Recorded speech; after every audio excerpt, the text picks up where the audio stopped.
미국이 애초에 그랬을 속전속결의 시나리오가 지금 흔들리고 있습니다. 국제부 강재묵 기자와 조금 더 깊게 알아보도록 하겠습니다. 자, 강 기자. 이란의 후계자를 보니까 초강경파. 이거는 트럼프 대통령의 생각과 전혀 다른데요. 트럼프 대통령이 생각한 그리고 구상해왔던 전쟁 출구 전략. 이거 문제 생긴 거 아닙니까? 트럼프 대통령이 얘기한 친미 정권은 기대감이자 동시에 이란에 대한 압박이었을 것입니다. 예. 이란이 이를 완전히 무시한 셈인데요. 미국으로서는 최악의 시나리오가 그려졌다는 평가가 들립니다. 이란이 미국이 선호하거나 또 비교적 온건한 인물을 차기 지도자로 세웠다면 목적 달성을 성과로 내세워 전쟁을 매듭 지을 수 있었을 것입니다. 하지만 현재의 흐름은 정반대로 흘러가고 있습니다. 이 때문일지 트럼프 대통령은 아직 모즈타바에 대해 구체적으로 말하지 않고 있습니다.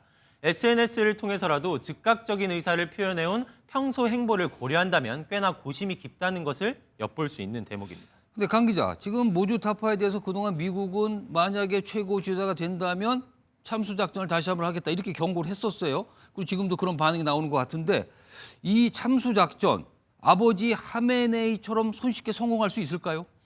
말씀하신 것처럼 알리 하메네이를 대상으로 한 참수작전이 성공한 데에는 수개월이 넘는 준비 과정이 있던 것으로 알려졌습니다. 또 기습적이었습니다.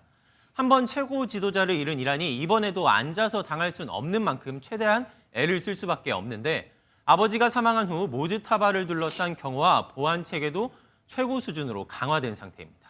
자, 그렇다면 참수작전 역시 만만치 않다면 이후에 트럼프 대통령의 카드는 과연 무엇일까? 이게 궁금한 건데 혹시 지상군이 전격적으로 투입될 가능성도 있다고 봐야 할까요? 트럼프 대통령 입장에서는 공습만으로는 정권 교체가 불가능하다는 것을 직접 확인한 셈입니다. 다음 카드를 고려할 수밖에 없고 지상군 투입 역시 그중 하나인 것으로 보입니다.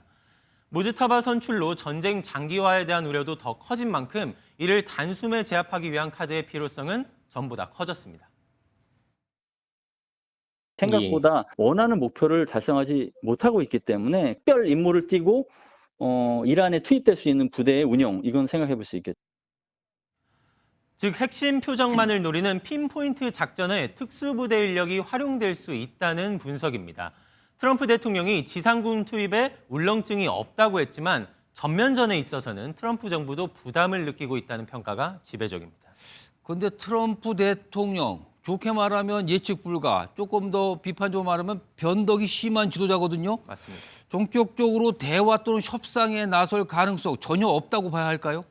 트럼프 대통령은 어제 쿠르드족의 참전을 전적으로 지지했던 입장을 이틀 만에 뒤집은 바 있었죠.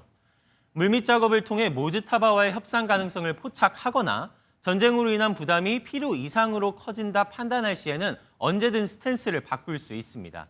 전쟁과 맞물린 양측의 눈치 싸움도 치열할 수밖에 없는 상황인데 이에 따른 출구 전략을 새로이 고심 중일 것으로 보입니다. 그렇군요.